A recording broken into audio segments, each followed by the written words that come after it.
வாக்குவாதம் செய்து வருகிறார்கள். குறிப்பாக மீன்வளத்துறை அமைச்சராக கூடிய அனிதா ராதாகிருஷ்ணன், சென்னை மாவட்ட ஆட்சியர், அதே போல மாநகராட்சியை சேர்ந்த மேயரோ ஆணையரோ திமுகவை சேர்ந்த அமைச்சர்களோ யாருமே வரவில்லை. தற்போது மட்டும் எதற்காக திமுகவுடைய சட்டமன்ற உறுப்பினர் KP சங்கர் தங்களோடு பேச்சுவார்த்தை நடத்துவதற்காக வந்திருக்கிறார் என்று அவரை முற்றுகையிட்டு தீவிரமடைந்திருக்கிறது. அவரோடு வாக்குவாதம் செய்து வருகிறார்கள். போலீசார் அந்த பகுதியில் பணிகளில் ஈடுபட்டிருக்கக்கூடிய மக்களோடு வந்து பேச்சுவார்த்தை நடத்துவதற்காக வந்தார்கள். அவர்களுடைய பேச்சுவார்த்தையும் அவர்கள் கேட்பதாக இல்லை. தொடர்ந்து தங்களுடைய வாழ்வாதாரம் பாதிக்கப்பட்டிருக்கிறது. உதவிகள் வழங்கவில்லை என்றால் தொடர்ந்து மறியல் போராட்டம் நீடிப்போம். அடுத்த கட்டத்தில் மிகப்பெரிய அளவில் அனைத்து கிராமங்களிலும் கூட்டி மிகப்பெரிய அளவில் போராட்டத்தை முன்னெடுப்போம் என்று எச்சரிக்கை விடுத்திருக்கிறார்கள். சென்னை எண்ணூர் பகுதியில் மழை வெள்ளத்தில் கலந்த எண்ணெயால் மீனவர்களின் வாழ்க்கை பாதிக்கப்பட்டுள்ள நிலையில் கண்டுகொள்ளாத திமுக அரசை கண்டித்து அங்கு வந்த திமுக MLA KP சங்கரை மக்கள் முற்றுகையிட்டுள்ளனர். கடந்த 14 நாட்களுக்கு மேலாக மீனவர்களின் வாழ்வாதாரம் பாதிக்கப்பட்டுள்ளது.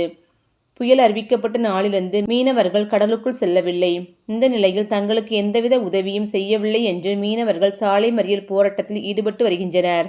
மேலும் எண்ணூர் கிராம மீனவ மக்கள் MLA சங்கரை முற்றுகையிட்டு, கடலுக்குள் எவ்வளவு எண்ணெய் தேங்கியிருக்கின்றது, இங்கு நீங்கள் இருப்பீர்களா, அந்த எண்ணெயை எங்களையே அள்ள வைக்கின்றனர் என்று பல கேள்விகளை கேட்டு MLAவை விளாசியுள்ளனர். சென்னை பெட்ரோலிய கார்ப்பரேஷன் லிமிடெட் நிறுவனத்திலிருந்து கச்சா எண்ணெய் கலந்த மழைநீர் வெளியேற்றப்பட்டதால் கண்ணெரிச்சல், அரிப்பு உள்ளிட்ட பாதிப்புகள் ஏற்பட்டுள்ளதாக எண்ணூர் மக்கள் குற்றம் சாட்டி வருகின்றனர். அரசு தரப்பில் இருந்து போதிய உதவி கிடைக்கவில்லை. கண்ணெரிச்சல், உடல் அரிப்பு, மூக்கில் தோல் உரிவது உள்ளிட்ட பாதிப்புகள் ஏற்பட்டுள்ளது என்றும் அப்பகுதி மக்கள் கூறி வருகின்றனர். மீனவ கிராம மக்கள் பல்வேறு கோரிக்கைகளை வலியுறுத்தி கலைந்து செல்லாமல் அங்கேயே திரண்டுள்ளனர். இதையடுத்து பாதுகாப்புக்காக ஏராளமான போலீசார் குவிக்கப்பட்டு இருக்கின்றனர் என்பதும் குறிப்பிடத்தக்கது.